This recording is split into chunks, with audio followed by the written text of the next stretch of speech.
Our next speaker this morning is Maria Feria. She is working on the engaging humor pathway. Today's speech is Level 2, Project 1, Know Your Sense of Humor. The objective is to deliver a speech that includes at least one anecdote or story intended to entertain or bring humor into the presentation. Her speech will be 6 to 8 minutes. Maria requests that you unmute yourselves during her speech, unless you have a bunch of, chaos going on in the background. Feel free to gasp, groan, or maybe even laugh. Please join me in welcoming Maria Feria and her speech, Lessons Learned from a Hamster. Thank you, Lynn. Most of us have told a little white lie one time or another. And if it is something minor, does it matter? Or if the likelihood of someone finding out the truth is extremely remote, does that make a white lie acceptable? Or what about if the lie doesn't harm anyone? Does that make it okay? I don't know the right answers for anyone else, but for me, I have to tell the truth. I just can't live with myself if I don't. This became very clear to me a number of years ago.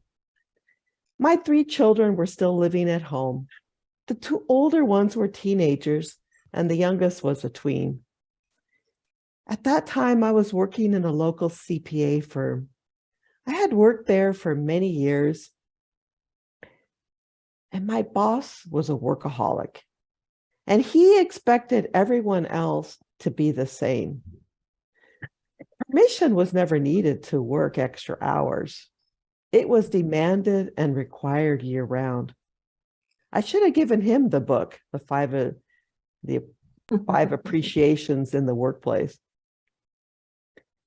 But during tax season, it was even worse. I didn't know how to say no, and I didn't know how to set boundaries.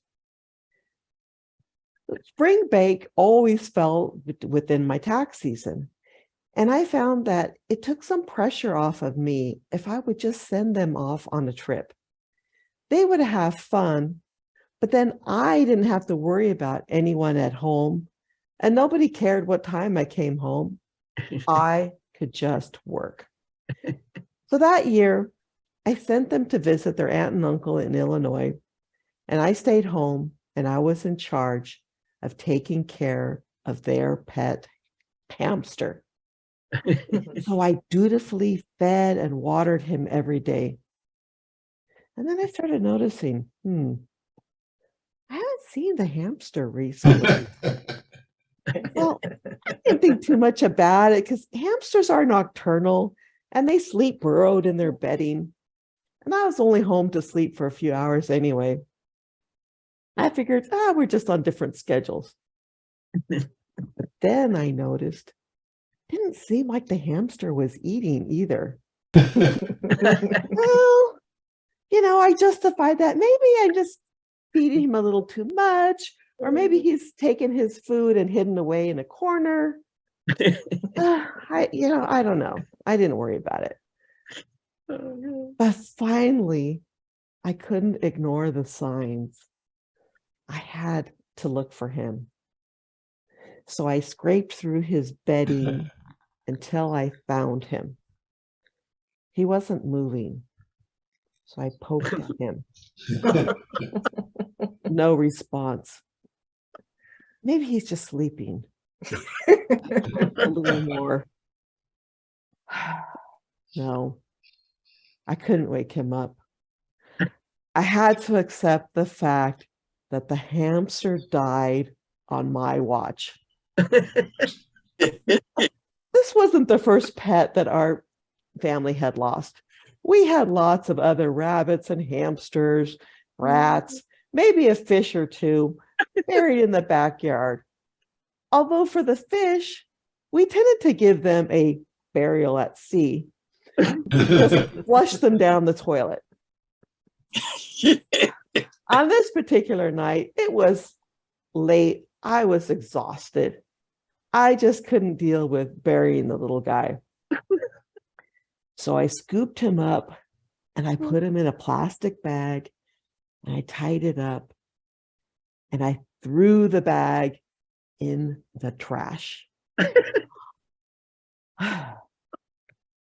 Well, the next day I decided I needed to tell the kids so they wouldn't be surprised when they came home.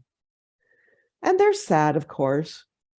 And then they asked the question I wasn't prepared for. Did you bury him, Mom?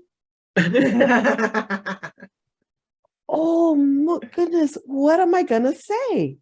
So I said the first thing that came to my mind. I lied. Yes, of course I buried him. So now Trashy. it's Tuesday and it's bothering me. I couldn't stop thinking about the lie that I told. It's not like the kids were going to go to the gravesite and dig up and look for the bones. They're never going to know. But does that make it right? Now it's Wednesday and it's still bothering me. Not only did I tell a lie to my children, but I didn't treat the body of a living being with respect. Am I going to have bad karma forever? I'm trying to teach my children to do the right thing by my own quiet example. Am I going to be sent to mommy purgatory? The clock continues to tick. Trash day is Friday. I couldn't take all this internal struggle. I had to make things right. So I worked long hours on Thursday night and got home around 2:00 in the morning. I was tired, but this was the moment of truth.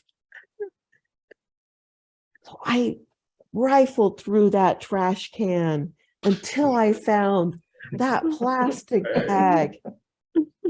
Now, of course, it had been there, it's probably 5 days at least that the hamster was dead. Okay. So I got a trowel and I dug a hole in the nearest piece of ground that I could find, which happened to be a beautiful bougainvillea bush right next to the trash can. I unwrapped the hamster from his plastic bag. Unfortunately, my nose doesn't work very well, so I was able to survive that ordeal. And besides that, isn't taking care of dead animals, isn't that a man's job? No, I guess it was mine. So I got his little body and I gently put it into his final resting place. And then I said a prayer, and finally I was at peace. I had converted my lie into the truth.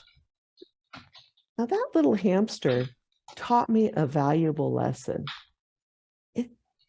For me, it is very important to tell the truth and do the right thing, however small, even if no one is looking.